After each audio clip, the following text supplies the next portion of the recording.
Começando segunda-feira com assuntos que realmente repercutiram no fim de semana e também hoje já vou acolher. Eliezer Rodrigues, boa tarde para você, seja bem-vindo. Olá, boa tarde, Lívio Galeno, Tássio Cruz, queridos telespectadores, boa tarde a todos. Tássio, tudo bem? Seja muito bem-vindo à edição de hoje. Boa tarde, Lívio, boa tarde aos amigos, boa tarde aos telespectadores. Mais uma semana estamos aqui, sejam todos, uma boa tarde a todos. Vamos começar com um dos assuntos que repercutiu muito neste fim de semana, porque o prefeito de Teresina, Dr. Pessoa, prometeu para esta semana acordo com os empresários do setor de transporte público, na tentativa de resolver os problemas desse setor que já se arrastam pelo menos há 8 meses. Vamos acompanhar alguns dos pontos de acordo, desse acordo que deve ser fechado com os empresários na tentativa de se buscar um consenso e o retorno das atividades. O primeiro, propor para que o governo do estado pague a meia passagem dos estudantes. Outro ponto que deve ser debatido entre a Prefeitura Municipal de Teresina e o empresariado é que a Prefeitura pode discutir o pagamento dos subsídios a partir de 2021.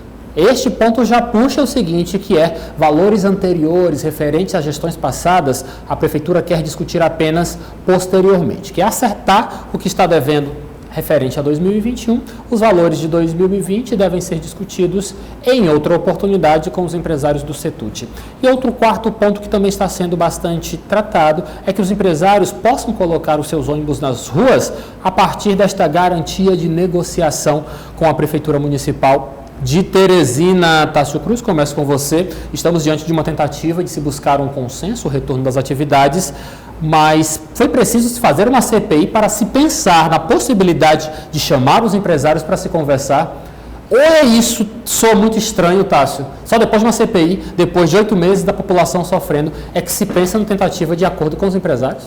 É triste e preocupante, né, Lívio? Parece que a população de Teresina está sendo usada como fantoche nas mãos da Prefeitura para negociar com empresários. Eu pergunto a você, o amigo internauta, nessas soluções aí, nós vimos algum ponto que a CPI recomendou? Nada. Ou seja, para que serviu a CPI? Se a Prefeitura não acatou em nada o que a CPI disse. Ou seja, a ideia que passa para nós é que a CPI serviu meramente para que a Prefeitura postergasse e pudesse ali ficar fazendo um blefe, um jogo com os empresários. É essa a sensação que a gente tem. Todos esses pontos aí foram apresentados e discutidos pela Prefeitura no dia 1º de janeiro de 2021. Ou seja, 8 meses depois, 8 meses de humilhação para a população de Teresina, 8 meses sem transporte, e a Prefeitura aparece com a mesma solução que ela poderia ter tomado em janeiro. Então, a impressão que passa para nós é que o relatório da CPI chegou até a Prefeitura, jogou ele na caixa na lata de lixo e está tomando a mesma atitude que em janeiro. Então, preocupante, claro, é uma solução, nós queremos uma solução para o transporte público, mas a ideia que passa é que tudo que foi discutido na CPI não está sendo utilizado pela Prefeitura e a Prefeitura toma a mesma decisão que ela tomaria lá em janeiro de sentar-se e discutir com os empresários, coisa que foi muito criticada, especialmente pelo vice-prefeito Robert Wilson, que disse que não tinha conversa, que não tinha acordo. Agora, volta para discutir com os empresários, a sensação é que a população fica nesse meio tempo aí, sendo utilizada de fantoche para a negociação da Prefeitura. E é importante fazermos memória de que por diversas vezes nós recebemos aqui em nossos estúdios do jornal O Dia News representantes do Setut. E eu sempre perguntei, vocês foram chamados para conversar com a Prefeitura? Os empresários sempre falaram. Nunca fomos chamados. Tentamos, mandamos ofício, pedimos audiências, mas nunca fomos chamados para discutir a situação do transporte público. Eliezer, parece que estamos diante de uma grande cortina de fumaça, que realmente depois que as coisas se acalmaram, agora sim a Prefeitura promete resgatar sugestões dadas, como disse bem o Tássio, no início deste ano de 2021. Cortina de fumaça diz respeito pouco caso da cara do contribuinte teresinense. Infelizmente, Lívio Galeno, uma gestão omissa e sem planejamento, sem nenhuma preocupação ou compromisso com a nossa cidade. O vice-prefeito e secretário de Finanças, Robert Rios Magalhães, em momentos anteriores, chegou a atacar a classe empresarial, chegou a suspeitar de transações indevidas e trouxe isso a público de uma maneira que viesse a estremecer a relação entre a Prefeitura de Teresina e a classe empresarial. Perseguir, criar inimizade com empresários que prestam um serviço essencial não é uma solução viável. O momento é de diálogo, é de entendimentos. Se a prefeitura sabe, reconhece que precisa da iniciativa privada para prestar um determinado serviço, então tudo isso tem que ser construído em harmonia. Por que não se conversou antes com os empresários? Por que se ameaçou municipalizar o sistema? Por que levantou-se falsas suspeitas em relação à classe empresarial, se o certo era dialogar, conversar, realmente tentar entender a situação, por que determinados repasses, por que determinados subsídios, o que fazer nesse momento, qual o papel da prefeitura? Quer dizer, 8 meses se passaram em um clima de conspiração, de acusações, de especulações infundadas, enquanto isso a população sem ônibus, e agora a prefeitura tem que recuar, baixar a cabeça, ter a humildade para conversar com a classe empresarial que realmente tem procurado trabalhar com a sua seriedade, que pode ter suas falhas, mas o mais importante é conversar, saber o que realmente precisa ser feito, não só em prol dos donos do sistema, das empresas de ônibus, mas principalmente dos trabalhadores, motoristas e cobradores que estão sem receber devidamente os seus salários, que perderam direitos conquistados com muita luta, como ticket de alimentação e plano de saúde, trabalhadores que estão aí realmente em um ambiente de indefinições e incertezas, trabalham e não sabem quando e quanto vão receber. Enfim, é uma situação que a prefeitura precisa assumir, entender a sua responsabilidade para tentar amenizar essa crise. Já está certo que esse problema do transporte urbano não vai ser resolvido a toque de caixa, da noite para o dia, não é conversar hoje e amanhã os ônibus já estão normal, não. Vai haver um processo gradual de restabelecimento do serviço na sua integralidade. Esperamos que realmente o poder público, a prefeitura especialmente, faça o seu papel, assuma a sua parte, aquilo que é de sua competência e responsabilidade, porque a nossa população já sofreu demais. Edna Maciel também está no meio de nós. Oi, Edna, seja muito bem-vinda, boa tarde. E eu também já quero começar na sua participação pedindo a sua opinião, Edna. O que você acha dessas medidas que estão sendo apresentadas pela Prefeitura Municipal de Teresina como pontos que devem ser discutidos na tentativa de se chegar a uma solução para os problemas do setor de transporte público de Teresina? Demorou, hein, Edna? Demorou mesmo. Boa tarde a todos vocês que nos assistem e aos colegas que participam do quadro.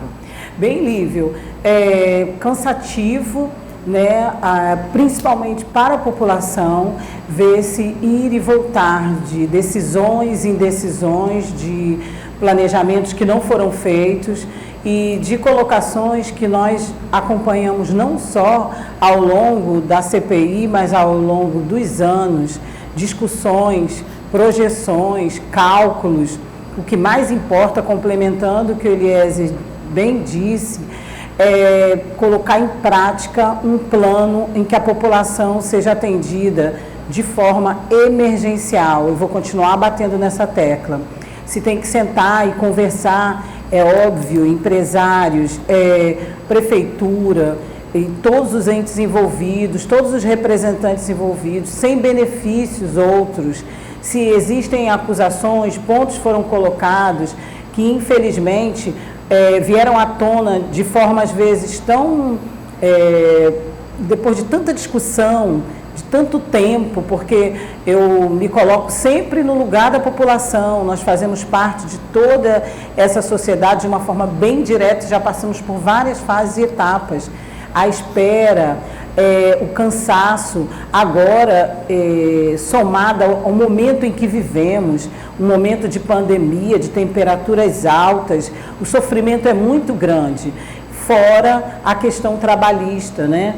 Fora os erros que foram cometidos e que tem que ser, sim, se houveram acusações, e se forem comprovadas essas acusações, se forem comprovadas as denúncias colocadas durante a CPI, também ainda temos que pensar nas punições. Então, assim, muito bom que se sente, que se converse, mas o melhor ainda é que um primeiro passo seja tomado e de forma urgente, porque a saúde mental do teresinense e também o trabalhador que não tem mais condições, que é o trabalhador do transporte público diretamente, que teve que fazer vaquinha, que teve que ter o seu orgulho ferido aí, que se submeteu a várias situações para poder se sustentar no dia a dia, já não aguenta mais.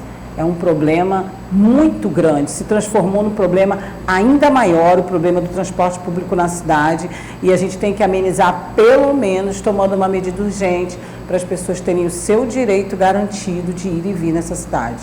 Informando a você de casa que este esboço de uma tentativa de acordo entre prefeitura e empresários está sendo construído até amanhã e deve ser apresentado ao prefeito de Teresina, Dr. Pessoa, para uma decisão a partir da próxima quarta-feira, dia 1º de setembro.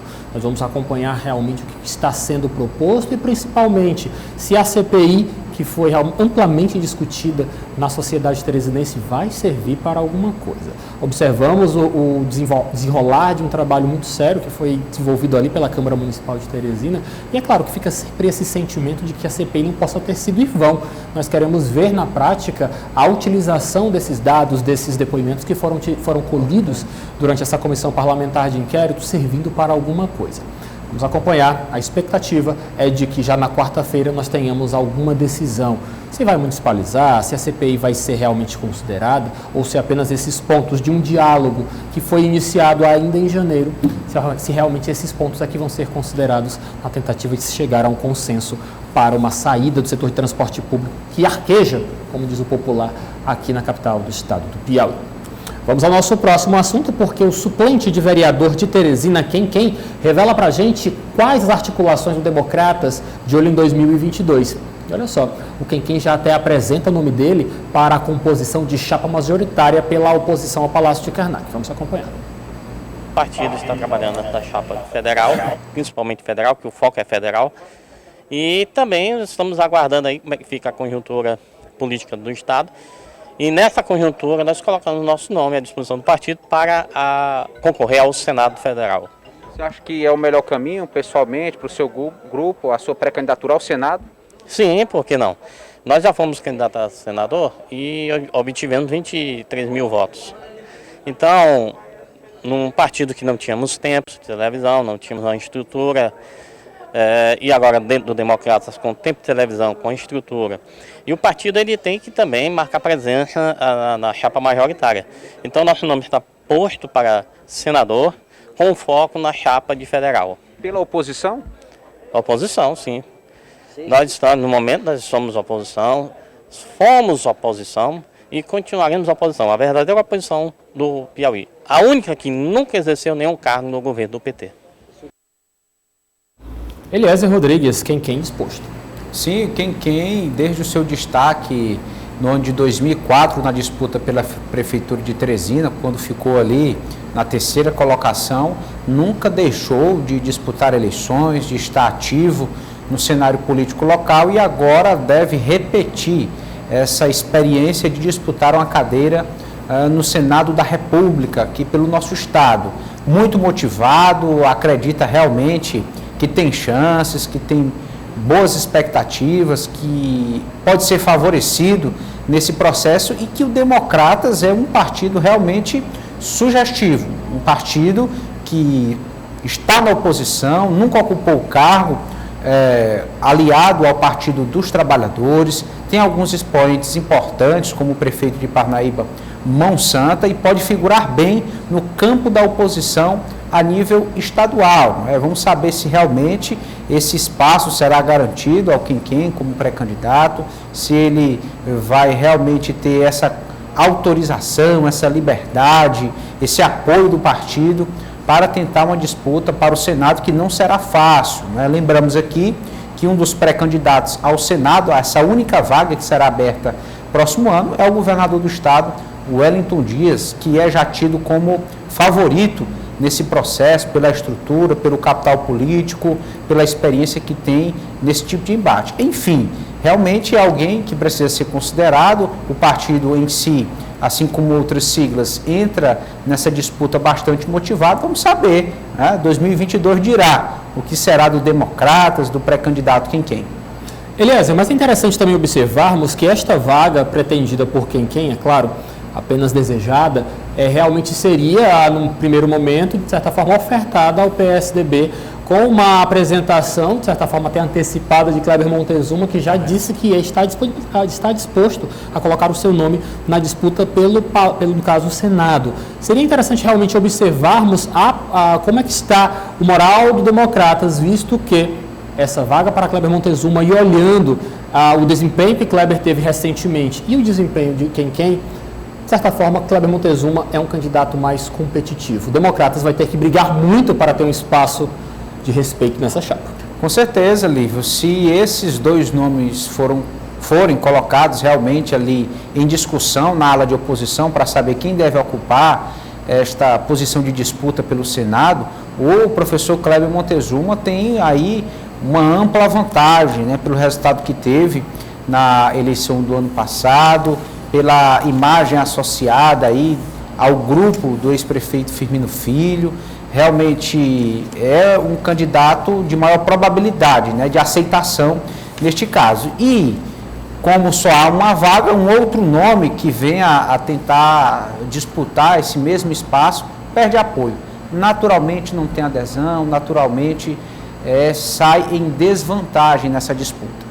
E ainda falando sobre Democratas, o vereador pelo partido aqui do estado do Piauí, capitão Roberval Queiroz, vem falar para a gente sobre essas novas filiações do partido, incluindo a chegada de Gracinha Souza, filha de Monsanto, ao partido. Vamos acompanhar.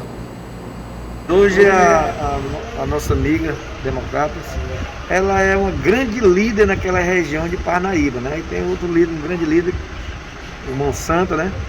Que também faz parte do nosso partido, e com certeza a vinda dela hoje para o Democrata é praticamente garantir uma vaga na Câmara Federal. Isso eu não tenho dúvida. Um dos candidatos aí, os quais estão se filiando.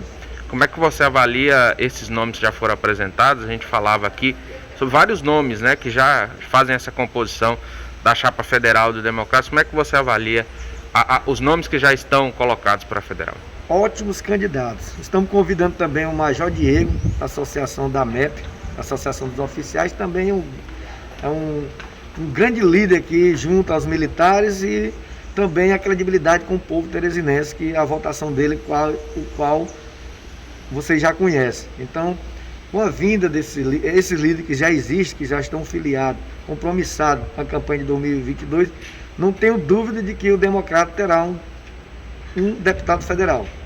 Estamos trabalhando também para deputado estadual. Com certeza tem bons nomes, os quais também garantem a representatividade do Democrata no Piauí. Tássio Cruz, você avalia que é uma meta ousada? É ousada, Lívio. Se nós lembrarmos 2018, o ex-prefeito de Teresina, Heráclito Fortes, foi candidato a deputado federal pelo Democratas e perdeu. Ele não conseguiu a sua reeleição. Então é uma meta ousada, o quociente para deputado federal é altíssimo, né? Beira aí aos 160, 170 mil votos, ou seja, muita votação. Porém, a chegada de Gracinha ao Democratas e esses outros nomes que vão chegando vão deixando a chapa mais competitiva, né? Mais viável.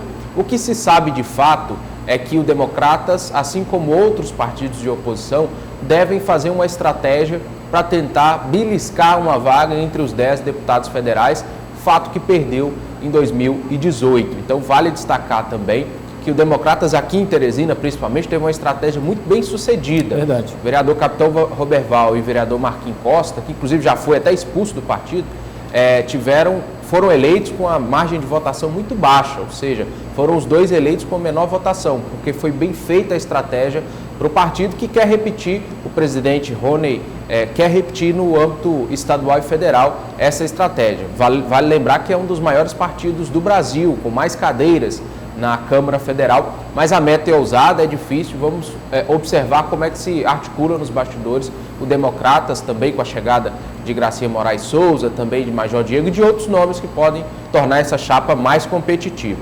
Neste momento é difícil o Democratas conseguir fazer um deputado federal, assim como outros partidos de oposição também, PSDB, Frente à Dificuldade e outras legendas.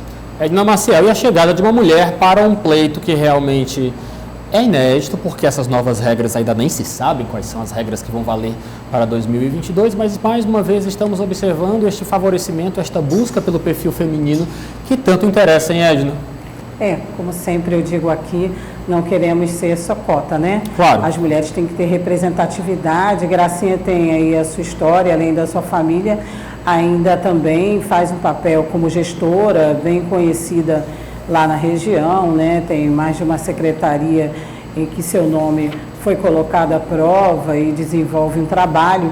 É sempre importante e muito importante que as mulheres estejam representando seus partidos e ajudando a engrossar, aí, como no caso, um partido como o DEM, que vem tentando tomar mais corpo também, né, para essas próximas eleições. Como os colegas citaram, é uma meta mesmo bem competitiva, é uma meta bem ousada, é uma meta que ainda tem que se trabalhar muito, assim como em outros partidos, para fechar essas contas aí e passar realmente a disputar essa vaga, uma vaga bem difícil para algumas legendas. Mas nesse olhar feminino, nesse olhar da representatividade, muito importante que se faça presente aí em todos os partidos a representação de uma mulher que trabalha. E só para a gente ter uma noção, Edna Maciel, Tássio Eliese e a você, nosso telespectador, do peso político de Gracinha Moraes Souza. Na atualidade, ela responde por 3 secretarias na administração pública de Parnaíba. Ela acumula realmente, tem muito peso político, muito poder administrativo na Prefeitura Municipal de Parnaíba, então realmente é um nome interessante, Edna.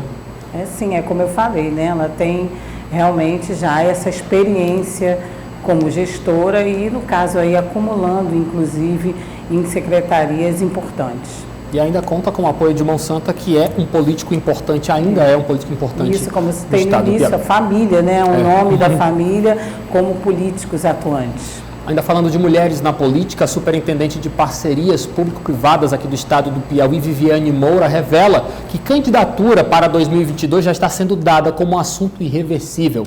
Vamos acompanhar o que ela disse sobre o assunto. Com certeza, com a Aldo, com solidariedade, com o PT. Isso é um processo que requer amadurecimento, tempo, uma avaliação. Eu preciso agora me dedicar para alguns projetos que a gente está lançando e tem que entregar, como centro de convenções, o botânico. E aí, na sequência, paralela, a gente vai avaliando e amadurecendo essas conversas. Eu preciso defender um legado. A gente entregou muita coisa para o Piauí, eu quero entregar muito mais. Tá vendo, Edna? Ela não quer cota, não. Ela quer defender um legado ligado ao nome dela. Exato, isso é muito forte, bom. Né? E a gente acompanhou, né, todo esse trabalho da Viviane nessa questão da PPP e toda vez que foi colocada essa proposta, que eu me lembre, houve êxito com, inclusive, prêmios, né? Prêmios significativos em nível internacional. Então, ela realmente vem desenvolvendo um trabalho, mostra uma liderança, uma força e, principalmente, essa vontade de seguir, porque é preciso ter muita vontade, arregaçar as mangas e correr o Estado, né? E fazendo. E isso ela tem demonstrado, né? Realmente ela está, junto com sua equipe, fazendo um trabalho de reconhecimento. Falta ao público, né, em geral, conhecer ainda mais o nome de Viviane.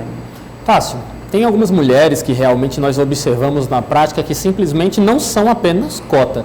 São nomes que têm um peso político agregado muito forte. Viviane, Gracinha Moraes Souza, são esses nomes que realmente já começam a despontar nos bastidores da política. Só falta agora, no caso da Viviane, particularmente falando, decidir se Solidariedade ou Partido dos Trabalhadores. Qual seria a sua aposta, Tássio? Isso mesmo. Eu apostaria neste momento no Solidariedade, que tem uma estratégia mais viável, né? O PT ela vai enfrentar candidatos de alto escalão, né? Basta lembrar que no PT nós tivemos os 2 candidatos a deputados federais mais votados, Regiane Dias e o falecido deputado Assis Carvalho. Esse ponto interessante, Lívia, eu acho vale destacar para o amigo telespectador, o Piauí tem uma das maiores bancadas percentuais femininas do Brasil. 40% da nossa bancada é composta por mulher, né? Nós temos 4 mulheres deputadas federais e isso é importante se destacar. Uma praticamente já está certa que não buscará a reeleição, a deputada Iracema. Nos bastidores ela já descartou a possibilidade de voltar à Câmara, ou seja, vamos ter que buscar aí repor ou quem sabe aumentar a nossa bancada. Como bem disse os amigos aqui da bancada, a participação feminina é fundamental na política, né? O olhar feminino é fundamental em tudo, mas na política principalmente. Então, a Viviane é uma candidata muito cortejada, vamos dizer assim, por reunir esse perfil técnico e também o perfil político. Ela conseguiu percorrer o Estado com as PPPs. Aqui ela deve entregar, e ela falava com a gente nessa entrevista, 2 PPPs importantes, a do Zoobotânico e a do Centro de Convenções, ainda antes da eleição, ou seja, conseguiu aliar a técnica com a política, mas hoje, nesse momento, eu vejo ela mais próxima do Solidariedade por uma estratégia de campanha, uma estratégia política. No PT, ela entra para concorrer com os grandes. No Solidariedade, ela pode ter uma estratégia de combater igual para igual e conseguir chegar até a Câmara. Elias, eu estava me lembrando aqui que realmente como o discurso dela mudou, né? Nós fomos no dia 16 de agosto que você, Elias, entrevistou ela na solenidade pelo aniversário de Teresina e ela disse para você: temos que avaliar, não é certo, estamos observando, estamos discutindo com as nossas bases. Menos de 15 dias depois, o discurso já é totalmente diferente, ela já garantindo que tem que defender o legado construído em torno do nome dela. E a sua opinião, Eliezer? PT ou Solidariedade? Bom, Lívio, primeiro dizer que o momento é de definir as posições, de dizer sou candidato ou pré-candidato ou não vou disputar nenhum cargo eletivo, porque aqueles que estão interessados realmente em ingressar no pleito do ano que vem já estão cumprindo agendas, estão aí em um ritmo acelerado, fazendo alianças, tentando fortalecer suas bases, seus grupos. Então, não há mais ambiente para dizer talvez ou a depender de alguma coisa.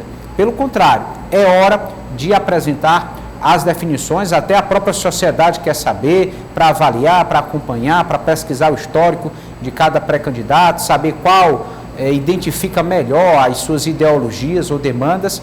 Enfim, em relação ao partido, realmente eu coaduno aí da análise do Tássio, porque alguns partidos, eles apresentam uma disputa interna maior. É uma realidade até polêmica e criticada, porque que alguns correligionários acabam disputando entre si o mesmo cargo, né? Algo que é uma característica do sistema proporcional. Caso o modelo do Distritão fosse aprovado, não haveria esse tipo de disputa, mas ainda pelo critério proporcional, mesmo sem as coligações internamente dentro dos partidos, pré-candidatos e candidatos posteriormente ao registro de candidatura, eles disputam sim votos entre si, por mais que haja ali um acordo de divisão de bases, de lideranças, mas acaba acontecendo, infelizmente, essa disputa interna por cadeiras. No Solidariedade, esse clima, ele é mais apaziguado em relação ao Partido dos Trabalhadores. O PT, por ser o partido do governo, um partido tradicional, um partido de nomes, de grandes personalidades, acaba realmente aumentando esse conflito. Mas o Solidariedade é conhecido, especialmente o presidente deputado Evaldo, pela capacidade de fazer esse equilíbrio de forças, de dar as condições mais igualitárias possíveis para todos os pré-candidatos que disputam cargos eletivos, sim, especialmente proporcionais, no caso a deputado, pela sigla. Vamos aqui para uma notinha, porque faleceu na madrugada de domingo passado, né, o médico e ex-deputado estadual Adelmar Pereira da Silva.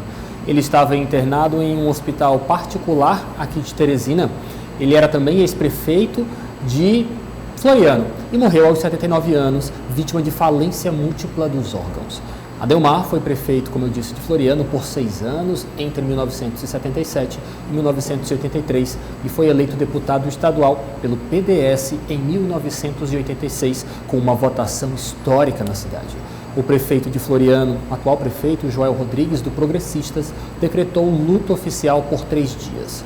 O ex-deputado era funcionário de carreira do INSS e ex-prefeito era uma das figuras mais fortes da política em Floriano e deixa uma família com 8 filhos. O ex-gestor foi responsável por obras impactantes na cidade de Floriano, como o anel viário, a rodoviária, a prefeitura e também a Câmara Municipal de Floriano. Nossos sentimentos e respeito à família por essa perda. Vamos aqui ao nosso próximo assunto, porque nós destacamos uma situação extremamente desconfortante na base aliada ao Palácio de Karnak, na realidade. O deputado estadual pelo PSB, Gustavo Neiva, sempre foi oposição ao governador Wellington Dias. Só que recentemente o partido dele, presidido aqui no estado do Piauí pelo ex-governador Wilson Martins, fechou apoio ao Palácio de Karnak. Mas Gustavo Neiva nunca foi visto nessa base de apoio. Pois bem, se não está na base, pode aparecer tranquilamente na oposição. E foi isso que aconteceu. Neste fim de semana, Gustavo Neiva foi visto ao lado da deputada federal e pré-candidata a vice-governadora do estado do Piauí, Iracema Portela, do Progressistas.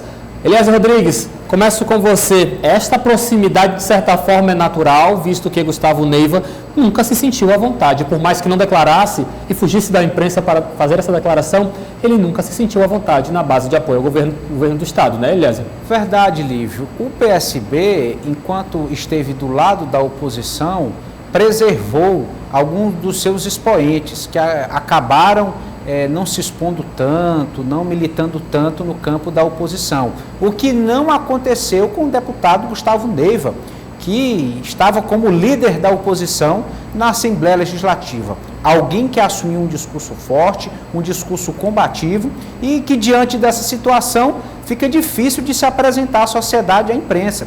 Inclusive, desde que o PSB readeriu à base do governo, nós não temos tido acesso ao deputado Gustavo Neiva.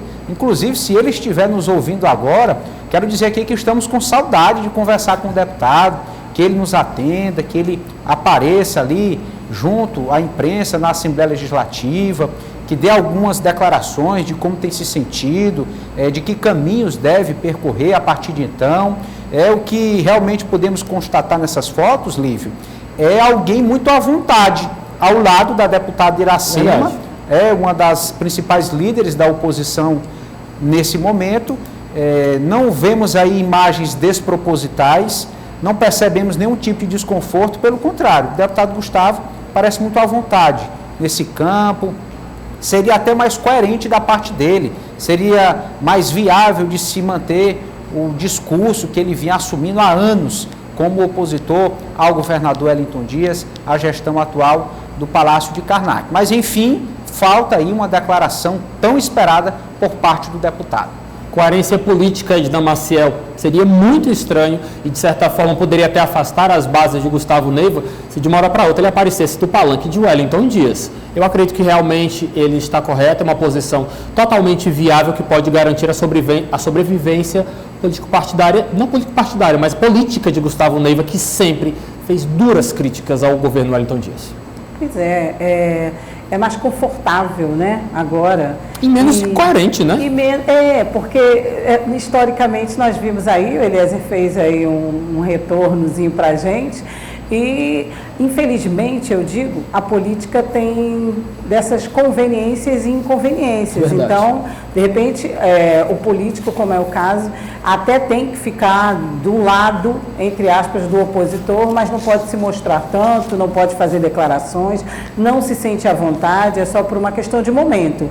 Agora sim, Gustavo Neiva parece que está mais à vontade e está indo para um lado que faz mais o perfil dele e que talvez, ele agora vai atender aí ao clamor da imprensa, fazer essa declaração de forma mais objetiva, ou pelo menos vir a conversar, como é o que a gente espera, né, do deputado nesse momento, dizer como é que vai ser daqui para frente, porque pelo que a gente está vendo aí, muita coisa vai mudar, muitas cadeiras vão mudar aí de lugar. O xadrez ainda vai ter uma mexida muito grande até 2022. Ele nunca se declarou por troca de partido até o exato momento, Eitácio, mas eu acho que seria até coerente essa saída do PSB.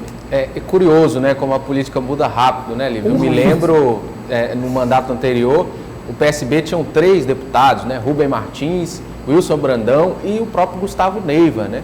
Rubem Martins não conseguiu se eleger, o Wilson Brandão foi para o Progressista e o Gustavo Neiva ficou sozinho no PSB. E o PSB adere à base de Wellington, agora indica o secretário de Defesa Civil, o ex-governador Wilson Martins, e Gustavo Neiva fica nesse meio termo, né?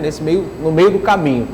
O caminho dele, até por uma estratégia eleitoral, deve ser se afastar do PSB. O partido dificilmente vai formar uma chapa para deputado estadual, e no Progressistas ele tem uma estratégia mais viável pela oposição.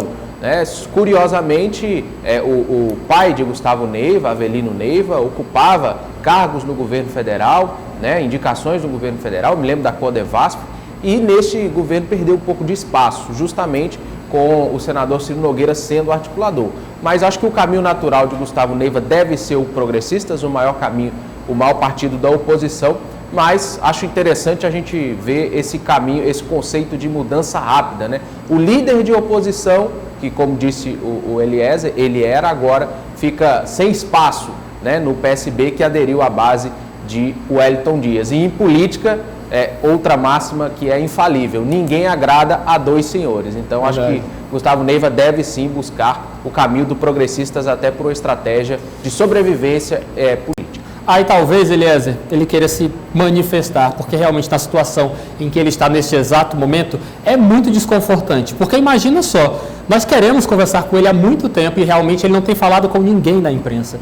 E o questionamento é só um: como que ele está, sendo que o partido dele aderiu à base de apoio ao governo Wellington Dias, mas ele sempre teve um discurso de oposição? Vamos acompanhar, talvez agora, se ele realmente manifestar, concretizar essa mudança de partido, mudança de ideologia política, até por assim dizer, talvez ele queira se manifestar mais confortável acerca do seu destino. Vamos acompanhar. Só para a gente encerrar o nosso quadro de hoje, enquanto está rodando aqui essas fotos, já saíram? Não tem problema não. Nós tivemos também, Tássio Cruz, uma novidade que foi publicada no portal odia.com nesta segunda-feira, no que diz respeito a Silvio Mendes como pré-candidato à oposição. Eu deixo com você para apresentar esse tema. Isso mesmo, Lívio. O PSDB fez algumas pesquisas internas e nela Silvio Mendes aparece como o principal nome citado nas pesquisas. E isso fortalece o ex-prefeito de Teresina na corrida ao Palácio de Karnak. O PSDB trabalha nos bastidores para formatar essa chapa, e pelo que nós conversamos com bastidores do partido, membros do partido, a estratégia é JVC vice de Silvio Mendes e, quem sabe, Iracema Portela candidata ao Senado. O PSDB ainda não admite a possibilidade de perder o apoio de JVC, mas, como eu coloquei bem na matéria, o ex-prefeito Silvio Mendes larga na frente nesta corrida para ser o candidato ao Palácio de Karnak. E outro ponto interessante também que a gente coloca na matéria: o PSDB do Piauí deve se reunir com João Dória ainda essa semana para definir se apoia Dória ou Eduardo Leite, governador do Rio Grande do Sul, para a corrida à presidência da República. De certa forma, esse desempenho de Silvio Mendes era algo esperado, com todo esse clamor que se gerou em torno do retorno dele para o Ninho Tucano. A proximidade com o ex-prefeito Firmino Filho sempre traz Silvio Mendes em destaque na imprensa. Tem as comparações das gestões tucanas à frente do Palácio da Cidade com a gestão desastrosa de Dr. Pessoa. Então, nos últimos tempos, realmente, nós observamos que Silvio Mendes ganhou bastante holofote aqui na capital do estado do Piauí. E com o Progressistas ao seu lado, Tássio, ganha a tão sonhada e sempre criticada capilaridade que o PSDB nunca conseguiu alcançar aqui no estado do Piauí. Nós estamos diante de um resultado que eu diria até natural. Com certeza. E agora essa capilaridade, mais de uma centena de prefeituras, pode dar a Silvio Mendes essa possibilidade. Capilaridade que Rafael Fonteles, candidato da base do governo, está construindo de sobra. Todo final de semana são 5, 10 municípios que ele percorre com o governador Wellington Dias. Então, fortalece sim o nome de Silvio Mendes. Vamos aguardar as caravanas que o progressista fará nos próximos dias, nos próximos meses, para levar Silvio Mendes e a possível chapa para o interior. Na Maciel também estamos observando uma mudança de pensamento muito radical por parte de Silvio Mendes, que sempre declarou à imprensa que não voltaria à vida pública, visto que queria priorizar a vida familiar, a realidade doméstica dele. Mudou, hein, Ed? Mas a gente está acostumado a ouvir dos políticos frases como essas, de que uma delas é essa, que vão cuidar mais da vida particular, da vida familiar, enfim, que tenha um outro projeto, mas em seguida, se o partido, se a população, também é outra frase que eles costumam dizer, né? Será aclamado como candidato, né? Se o partido precisou deles, ou se a própria população, ou se a política pede, né? A política atual pede com que eles se apresentem, e a realidade é outra, eles voltam atrás. E o nome de Silvio sempre foi um nome colocado, né? Sempre veio à baila, depois do que aconteceu, infelizmente, da perda de Firmino, como você bem colocou, e das prefeituras, das históricas prefeituras do PSDB que a gente conhece, e do que está acontecendo agora com essa prefeitura, né, em que o público pensava que ia dar uma mudada radical, e isso não aconteceu até agora. O nome vem se fortalecendo ainda mais, a lembrança, as comparações, e o nome que já foi gestor, que já concorreu, enfim, precisa-se sim que esse nome vá para o interior também, né? Que esse nome também vá em busca de uma resposta do marketing publicitário mesmo que a política precisa, desse retorno, né? Que é o retorno dos eleitores, do povo que está aí nos municípios do Piauí. Vamos aguardar e ver o que o partido e todos que estão em volta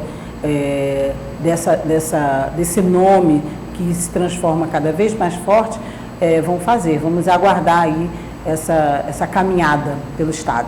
Eliezer, só para a gente encerrar esse assunto, realmente fiquei muito interessado no que deve dar o resultado dessa possível articulação que tenta atrair João Vicente Claudino para esta chapa de oposição. Ao Dia TV, o ex-senador já declarou de forma bem clara, bem direta, que o único cargo que o interessa é de candidato ao governo do Estado. Já ofereceram para ele, já cogitaram de que ele poderia ser realmente candidato ao Senado, não colou muito. E a nossa equipe de reportagem, no caso particularmente a Raimundo Lima, ele declarou que se for para ser candidato à frente da chapa majoritária, candidato ao governo do Estado, ele toparia. Se não, ele seria apenas, abre aspas, um eleitor. Você acredita que realmente a posição de vice-governador seria interessante para João Vicente Claudino, Eliezer? Claro, Lívio, a posição de vice-governador ela é bastante expressiva para qualquer liderança política que busca uma estabilidade na sua carreira. Mas assim, eu entendo que apesar da exigência, da preferência, do desejo do ex-senador, o momento ainda é de articulação.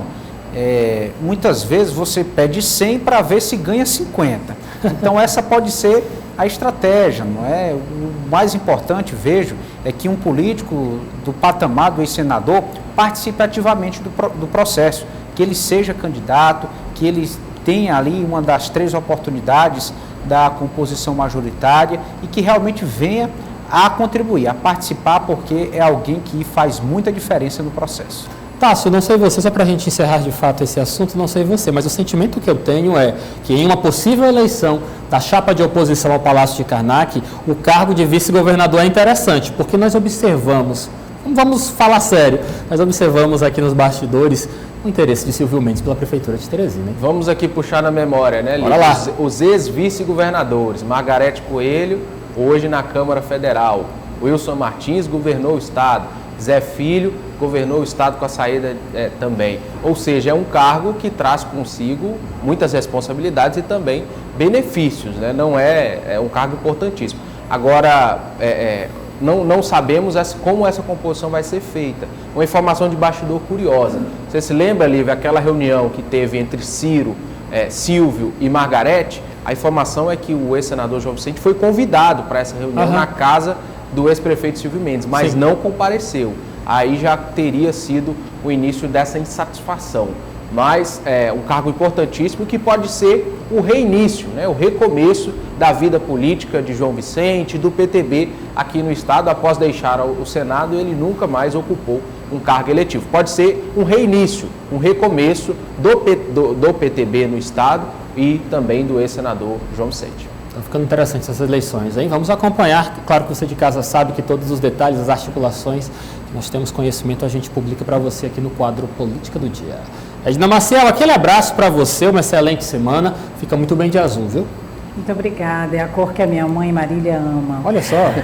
Boa tarde a todos. Obrigado, Edna. Boa tarde para você. Eliezer Rodrigues, aquele abraço para o senhor. Boa tarde. Até amanhã. Boa tarde, Lívio. Boa tarde aos colegas e telespectadores. Boa semana. Até amanhã. Tássio Cruz, aquele abraço. Muito obrigado pela sua participação e até amanhã. Grande abraço, Lívio. Grande abraço ao amigo telespectador. Uma excelente semana a todos e até amanhã. Política do dia.